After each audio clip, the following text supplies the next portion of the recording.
ಇಂದೇ ಡೌನ್ಲೋಡ್ ಮಾಡಿ ಮತ್ತು ನಿಮ್ಮ ನೆಚ್ಚಿನ ಶೋಗಳನ್ನ ಆನಂದಿಸಿ. ನನಗೆ ನಂಬಕ್ಕೆ ಆಗ್ತಿಲ್ಲ.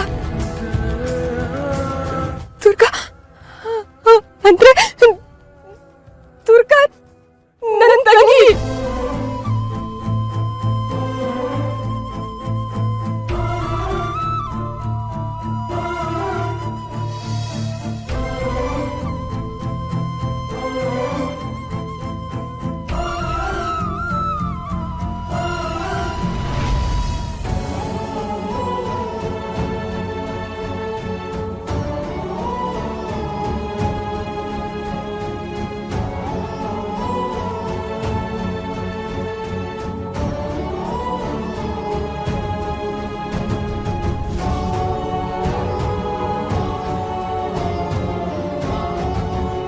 ದುರ್ಗಾ ಅಂದ್ರೆ ದುರ್ಗಾ ನನ್ನ ತಂಗಿ. ಅಯ್ಯೋ ದೇವ್ರೆ, ಏನ್ ನಿನ್ ಲೀಲೆ. ದುರ್ಗಾ ನೋಡ್ದಾಗೆಲ್ಲ ನನ್ಗೂ ಇಂಥ ತಂಗಿ ಇರ್ಬೇಕಿತ್ತು ಅಂತ ಅದ್ ಎಷ್ಟೊಂದ್ಸಲ ಅನ್ಕೊಂಡಿದ್ದೆ. ಆದ್ರೆ ದುರ್ಗಾನೇ ನನ್ನ ತಂಗಿ ಅಂತ ನನಗ್ ಗೊತ್ತೇ ಆಗ್ಲಿಲ್ವಲ್ಲ. ವಿಧಿ ವಿಧಿ ನಿಯಮ ಮೀರೋದು ಆಪತ್ಯ. ಬಾಂಧವ್ಯ, ಬಿರುಗಾಳಿ, ರಗೆಲೆ,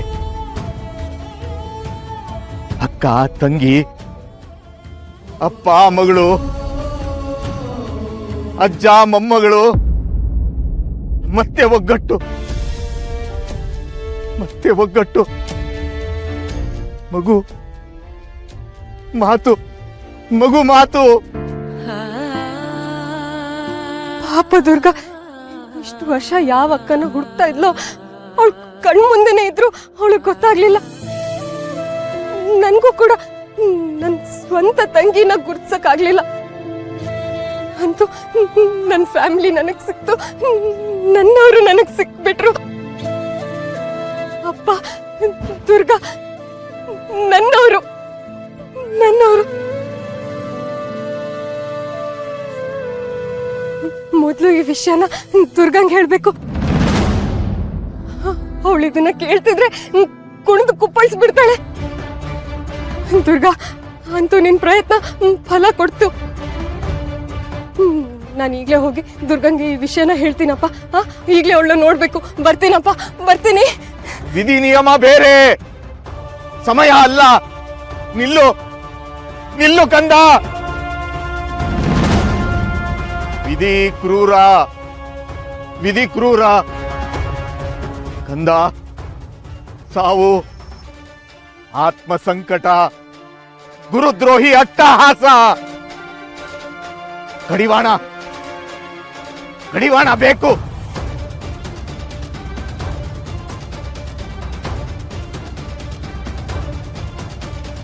ಯಾಕೆ ಯಾಕೆ ದೇವಿ ಈ ಶಿಕ್ಷೆ?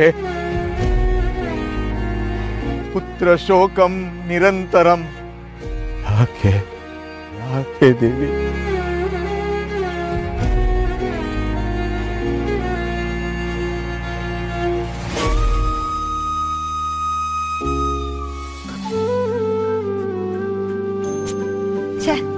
ಪುಟ್ ಮೇಡಮು ಎಲ್ರ ಹತ್ರ ಮಾತಾಡೋತಾರ. ಬಾಸ್ಗೂ ಒಂದ್ಸಲ ಅಪ್ಪ ಅಂದ್ರೆ ಅವ್ರು ಎಷ್ಟು ಖುಷಿ ಪಡ್ತಾರೆ.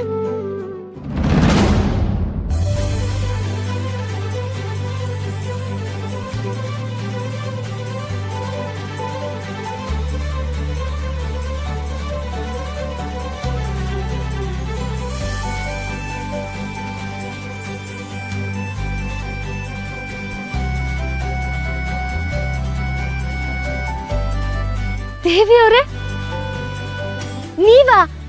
ಯಾವಾಗ ಬಂದ್ರಿ? ಬಂದ್ ತುಂಬಾ ಹೊತ್ತಾಯ್ತಾ? ಹೌದು, ಇಷ್ಟ ದಿನ ಎಲ್ಗ್ ಹೋಗಿದ್ರಿ ನೀವು? ನಾನು ನೋಡಕ್ ನೀವು ಬರ್ಲೇ ಇಲ್ಲ. ಹೇಳ್ದೆ ಕೇಳ್ದೆ ಅದ್ ಎಲ್ ನಾಪತ್ತೆ ಆಗ್ಬಿಡ್ತಿರೋ ಏನೋ. ನಾನ್ ದಿನ ನಿಮ್ಮನ್ ನೋಡ್ಬೇಕು ಅಂತ ಅದ್ ಎಷ್ಟು ಸಲ ಅನ್ಕೋತಿದ್ನೋ ಏನೋ. ಎಲ್ ಹೋಗಿದ್ರಿ ನೀವು? ಗೊತ್ತು ದುರ್ಗಾ, ನನ್ಗೆಲ್ಲಾನು ಗೊತ್ತು. ಗೊತ್ತಾ? ಏನ್ ಗೊತ್ತು? ನೀನ್ ನನ್ಗೋಸ್ಕರ ಯಾಕೆ ಕಾಯ್ತಾ ಇದ್ದೆ? ನಿನ್ಗೆ ನನ್ನ ಹತ್ರ ಎಲ್ಲಾನು ಯಾಕೆ ಶೇರ್ ಮಾಡ್ಕೋಬೇಕು ಅಂತ ಅನ್ಸತ್ತೆ? ನೀನ್ ಕೆಲವೊಂದ್ಸಲ ನನ್ನ ಜೊತೆ ಯಾಕೆ ಜಗಳ ಆಡ್ತೀಯಾ? ಮತ್ತೆ ಮರುಕ್ಷಣ ಎಲ್ಲಾನು ಮರ್ತು ಮತ್ತೆ ಯಾಕೆ ನನ್ನ ಹತ್ರ ಮಾತಾಡ್ತೀಯ? ಎಲ್ಲಾನು ನನಗೆ ಗೊತ್ತು ದುರ್ಗಾ. ದೇವಿ ಅವ್ರೆ, ಏನ್ ಹೇಳ್ತಿದ್ದೀರಾ ನೀವು? ಈಗ ನಿನ್ಗೆ ನನ್ನ ಮಾತು ಅರ್ಥ ಆಗಲ್ಲ, ಆದ್ರೆ ನಿನಗೆ ಎಲ್ಲ ವಿಷಯ ಹೇಳ್ತೀನಲ್ಲ, ಅವಾಗ ನಿನಗೆಲ್ಲಾನು ಅರ್ಥ ಆಗತ್ತೆ.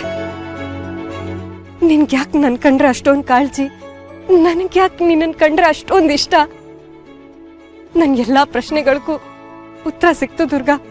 ಪ್ರಶ್ನೆ ಉತ್ತರ? ದೇವಿ ಅವ್ರೆ, ನಾನ್ ಸ್ಕೂಲ್ಗೆ ಹೋಗುವಾಗ್ಲೇನೆ ಇಷ್ಟೊಂದು ಪ್ರಶ್ನೆ ಉತ್ತರ ಅಂತೆಲ್ಲ ಹುಡ್ಕಾಡಿಲ್ಲ. ನೀವೊಳ್ಳೆ ಏನೇನೋ ಮಾತಾಡ್ತಿದ್ದೀರಾ. ಅದೆಲ್ಲ ಬಿಡು ದುರ್ಗಾ. ನನ್ಗೆ ನಿನ್ ಹತ್ರ ಒಂದ್ ವಿಷಯ ಹೇಳ್ಬೇಕು. ಆ ವಿಷಯ ಕೇಳ್ತಿದ್ರೆ ನಿನ್ಗೆ ತುಂಬಾ ಖುಷಿ ಆಗತ್ತೆ. ಎಷ್ಟು ಅಂತ ಹೇಳಿದ್ರೆ ನನ್ಗೆ ಅದನ್ನ ಎಕ್ಸ್ಪ್ಲೇನ್ ಮಾಡೋದಕ್ಕೂ ಆಗ್ತಿಲ್ಲ. ನೀನು ಕುಣಿದು ಹಾಡ್ಬಿಡ್ತೀಯ. ಹೌದಾ? ಏನಂತ ವಿಷಯ?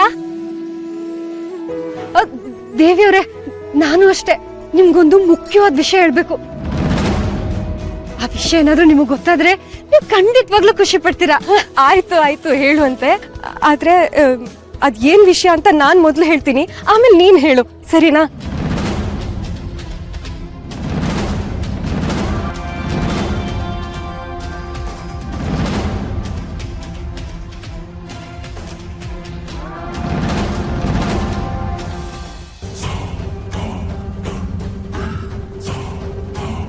ಏನ್ ನಡೀತಿದೆ ಇಲ್ಲಿ? ಎಲ್ಲ ನಾವ್ ಅಂದ್ಕೊಂಡಾಗೆ ಆಗ್ತಿತ್ತಲ್ಲ, ಈಗೇನಾಯ್ತು? ಕನ್ನಡಿ ಒಡೆದಿದೆ. ಹಾಗಾದ್ರೆ ಅಂಬಿಕಾ ಇಲ್ಲಿ? ಇವನ್ಗೇನಾಯ್ತು? ಛೇ,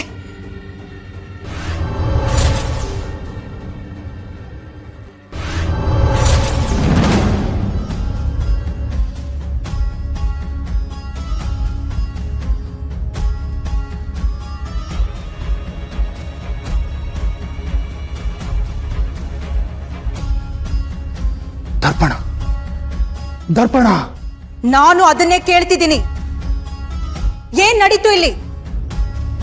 ದರ್ಪಣ ಪ್ರಪಂಚದಿಂದ ಅಂಬಿಕಾ ಹೇಗ್ ತಪ್ಪಿಸ್ಕೊಂಡ್ಲು? ತಪ್ಪಿಸ್ಕೊಂಡ್ಲ? ಸಾಧ್ಯನೇ ಇಲ್ಲ. ಅವಳು ಹೇಗೆ ತಪ್ಪಿಸ್ಕೋತಾಳೆ? ನಾನು ಅದನ್ನೇ ಕೇಳ್ತಾ ಇರೋದು. ಅವಳು ತಪ್ಪಿಸ್ಕೊಳ್ಳುವಾಗ ನೀನೇನ್ ಮಾಡ್ತಿದ್ದೆ?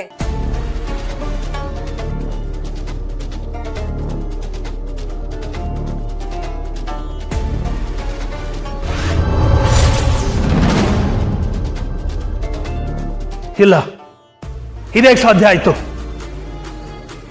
ದರ್ಪಣ ಪ್ರಪಂಚದಿಂದ ಇದುವರೆಗೂ ತಪ್ಪಿಸ್ಕೊಂಡವ್ರು ಯಾರೂ ಇಲ್ಲ. ಅವಳಿಗೆ ಅವಳ ಮಗಳು ಬಿಟ್ಟರೆ ಬೇರೆ ಯಾರು ರಕ್ತ ಸಂಬಂಧಿಗಳು ಇಲ್ಲ ಅಂತ ಹೇಳಿದ್ರಿ ಅಲ್ವಾ ನೀವು? ಆದ್ರೆ ಇದೇಗೆ ಸಾಧ್ಯ ಆಯ್ತು? ಅವಳನ್ನ ದರ್ಪಣದಿಂದ ಬಿಡುಗಡೆಗೊಳಿಸಿದ್ದು ಯಾರು?